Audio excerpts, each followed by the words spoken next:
The story of One Piece began with a rubber boy. A rubber boy who was napping aimlessly on the seas of the East Blue, in a barrel, mind you. Now, fast forward some 25 years later, and that same boy is now an Emperor of the Sea.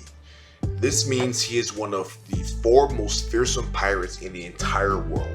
And at his beck and call, he has a crew of powerful commanders, each one skilled in their own way, each one powerful and terrifying in their own way. The Straw Hat Pirates have officially arrived. Let's see. At the end of One Piece chapter 1055, after Shanks scares away Ryokugyu as if he were a fighting kid, we see Luffy, Zoro, Sanji, and Jinbei chilling. Not one bit shaken that there's an admiral on the island. There is no stress, there is no scrambling to escape. These guys are completely composed. This was the moment that really drove home the notion that this isn't a ragtag group of rookie pirates from before the time skip. No. They are the big dogs now. The Straw Hat Pirates are at the top, and if for some reason you are a doubter, if you are not a believer in the Church of the Straw Hat Pirates, if you don't buy into the gospel of the Straw Hat Pirates, fear not. I have some numbers to share with you. Maybe you've already read the chapter, maybe you already know what the bounties are. I'm gonna reiterate this. We have Candy Cotton Lover Chopper and a whopping 1,000 berry bounty. We have Cat Burglar Nami and a 366 million berry bounty. We have Soul King Broku at 383 million berries. We have Cyborg Frankie at 394 million berries. We have God Usopp, who did nothing in the raid, with a 500 million berry even bounty. We have Nico Robin, the lovely Nico Robin, at 930 million berries. Hold on, we're not done yet. We have Vince Smoke Sanji at 1,032 million berries.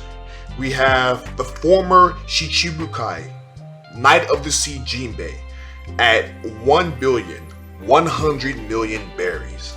Then of course, we have the self-proclaimed King of Hell, the man who was supposed to cut off Kaido's head, the man who was supposed to round up the samurai in Wano country, the man who was supposed to avenge Yasue, Roanoa Zoro, with a bounty of 1,100,1,100 berries.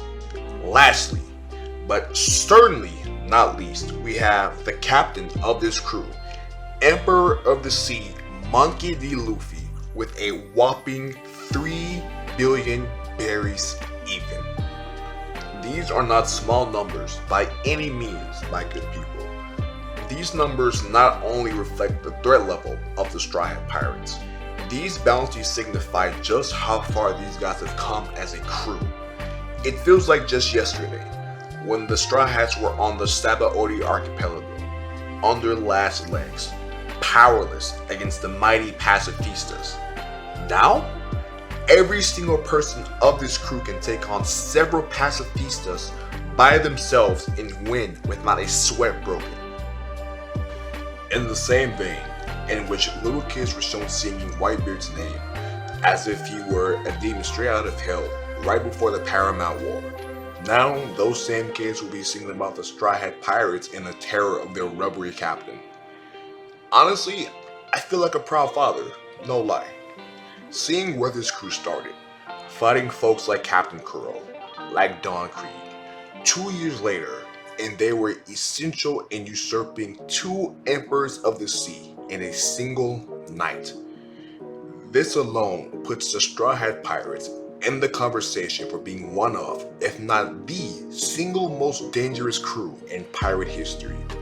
There are very few other factions in the One Piece verse with the level of power, with the level of influence that the Straw Hat Pirates now possess. There's an interesting dynamic shift, with the Straw Hat Pirates effectively being a Yonko crew now. Rookie pirates will come gunning for Luffy's head to try and make it big time overnight. But oh man, our boy Monkey D is gonna show these young bucks that they ain't ready for prime time yet. Coming after the Straw Hat Pirates when they are bursting at the seams with fearsome fighters like they are right now is honest to God a suicide wish. A wise man once said, with great power also comes great responsibility. The Straw Hats were already notorious. Their names were already known throughout the New World. Gone are the days of these guys and gals casually pulling up to an island and having a good old time. The Straw Hats now cast a shadow so large, those from miles away would be able to see it. For better or for worse, the whole Grand Line would be walking on eggshells, hoping the day never comes where Straw Hat Luffy and his 9 commanders show face on their island or in their town. Of course, we the readers know that the Straw Hat Pirates aren't bad people at all. However, that's not known to civilians within the actual story. To them, the Straw Hats are monsters, hell-bent on overthrowing the current system in place and leaving a path of destruction in their wake. The Straw Hat Pirates have reached a threshold of infamy most pirates could only dream of. Before Wano Country, I would look at this crew and wonder how on God's green earth were they going to be Kaido and his crew? How are they going to fare against the Red Hair Pirates? Against the ever-growing in strength Blackbeard Pirates? That's not a knock on them, but I was a little bit worried, genuinely so. Coming out of Wano Country though, every ounce of concern I had is gone. Poof. Seeing how they absolutely steamrolled the Toby Robo, seeing how the wings of the Pirate King conquered 2 Yonko commanders, and seeing how Luffy managed to overcome the world's strongest creature by himself. The challenges that lay ahead are going to be hard, but I have the utmost confidence that this crew has nothing to worry about. What makes the Straw Hat Pirates so indomitable is not their physical prowess, although that's definitely a part of it. It is their unconditional faith in one another.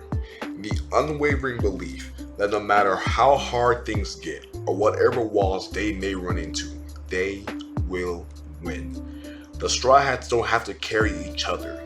Each individual in this crew is capable of holding their own weight and then some. They do not back down in the face of adversity.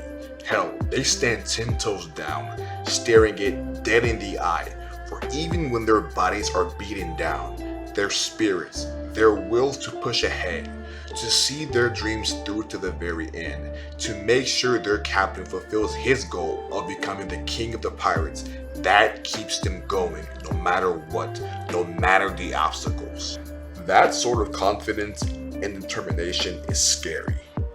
People who don't back down or turn tail regardless of how hot the seat gets are terrifying, trust me. Above all else, the unity and camaraderie this crew has is unlike any other. There are no egos too big to contain. There are no twisted autocracies in place to keep the Thousand Sunnies sailing. This is a crew comprised of friends who love and adore each other, friends who would die for each other, and friends who will fight for the other's dreams simply because they want to and because they can. We've seen Kaido and Big Mom fall, and we've seen their crews fall apart as well. The Straw Hats don't have that to worry about. The Straw Hat Pirates are indeed a crew befitting of an Emperor of the Sea. But this doesn't mean they will rule the seas with an iron fist or oppress those too weak to defend themselves. They don't care for any of that. While their reputation certainly precedes them, this is a crew focused entirely on making their dreams come true. The clout, the fear that comes with that, it's all secondary. In the very near future, Luffy will ascend to the throne of Pirate King.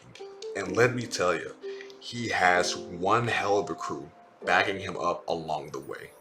Later down the line, after the Straw Hats have accomplished all in which they set out to do, they will be spoken in high regard for generations to come, in the same sentence as rocks, as the Whitebeard pirates, as the Roger pirates.